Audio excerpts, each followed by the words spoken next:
Praise the Lord. हम परमेश्वर के लॉ में जाएंगे, वचन पढ़ेंगे।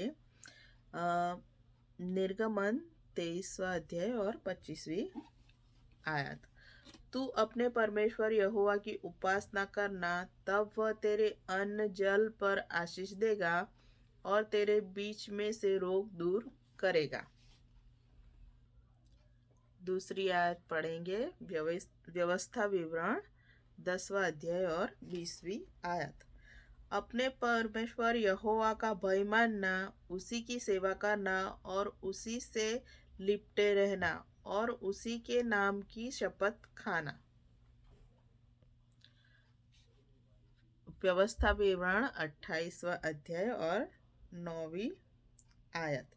यदि तू अपने परमेश्वर यहोवा की आज्ञाओं को मानते हुए उसके मार्गों पर चले, तो वह अपनी शपथ के अनुसार तुझे अपनी पवित्र प्रजा करके स्थिर रखेगा। लैव्य व्यवस्था उसका 22वां अध्याय और 32वीं आयत।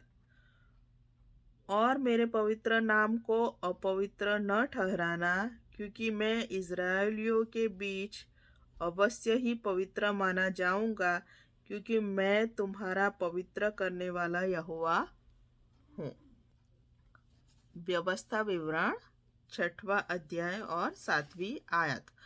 और तू इन्हें अपने बाल बच्चों को समझाकर सिखाया करना और घर में बैठे मार्ग पर चलते लेटते उठते उसकी चर्चा किया करना। व्यवस्था विवरण 6ठा अध्याय और 7वीं आयत। और तू उन्हें अपने बाल बच्चों को समझाकर सिखाया करना और घर में बैठे मार्ग पर चलते लेटते उठते उनकी चर्चा किया करना।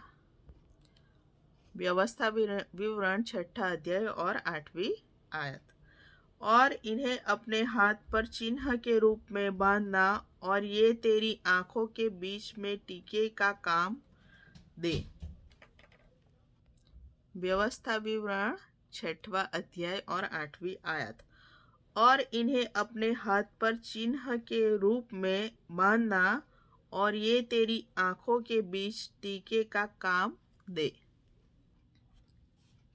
गिनती उसका 15वां अध्याय 38 से 40वीं आयत। इज़राइलियों से कह कि अपनी पीढ़ी पीढ़ी में अपने वस्त्रों के छोर पर झालर लगाया करना, और एक एक छोर की झालर एक एक नीला फीता लगाया करना, और वह तुम्हारे लिए ऐसी झालर ठहरे जिससे जब जब तुम उसे देखो तब तब यहोवा की सारी आज्ञाएं तुमको स्मरण आ जाए और तुम उसका पालन करो, और तुम अपने अपने मन और अपनी अपनी दृष्टि के वश में होकर व्यभिचार न करते फिरो जैसे करते आए हो, परंतु तुम यहोवा की सब आज्ञाओं को स्मरण करके उसका पालन करो और अपने परमेश्वर के लिए पवित्र बनो। व्यवस्था विवरण उसका 6वां अध्याय और 9वीं आयत। और इन्हें अपने अपने घर के चौखट की बाजुओं और अपने फाटकों पर लिखना। व्यवस्था विवरण उसका 31वां अध्याय 10वीं आयत से 13वीं आयत तक।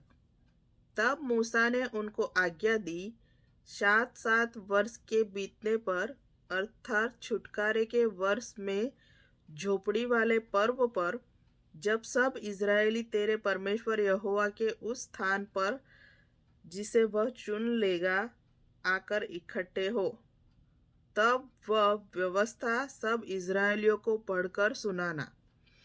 क्या पुरुष, क्या स्त्री, क्या बालक, क्या तुम्हारे फाटकों के भीतर के परदेसी, सब लोगों को इकट्ठा करना कि वे सुनकर सीखे और तुम्हारे परमेश्वर यहोवा का भय मानकर इस व्यवस्था के सारे वचनों के पालन करने में चौकसी करे, और उनके बच्चे जिन्होंने ये बातें नहीं सुनी, वे भी सुनकर सीखे कि तुम्हारे परमेश्वर यहोवा का भय उस समय तक मानते रहे जब तक तुम उस देश में जीवित रहो जिसके अधिकारी होने का तुम यर्दन पार जा रहे हो।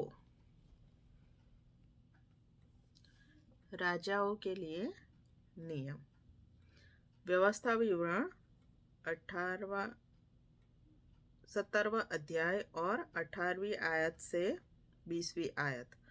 और जब वह राजगद्दी पर विराजमान हो तब इसी व्यवस्था की पुस्तक जो लेवीय याजकों के पास रहेगी उसकी एक नकल अपने लिए कर ले और वह उसे अपने पास रखे और अपने जीवन भर उसको पढ़ा करे, जिससे वह अपने परमेश्वर यहोवा का भय मानना और इस व्यवस्था और इन विधियों की सारी बातों के मानने में चौकसी करना सीखे, जिससे वह अपने मन में घमंड करके अपने भाइयों को तुच्छ न जाने और इन आज्ञाओं से न तो दाहिने मुड़े और न बाएं, जिससे कि वह और उसके वंश के लोग इज़राइलियों के मध्य बहुत दिनों तक राज्य करते रहे।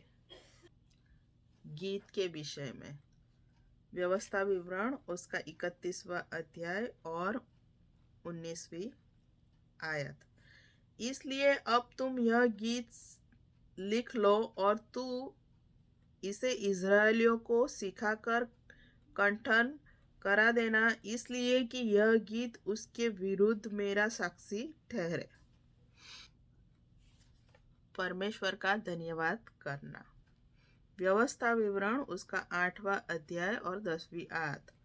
और तू पेट भर खाएगा और उस उत्तम देश के कारण जो तेरा परमेश्वर यहोवा तुझे देगा उसे धन्य मानेगा।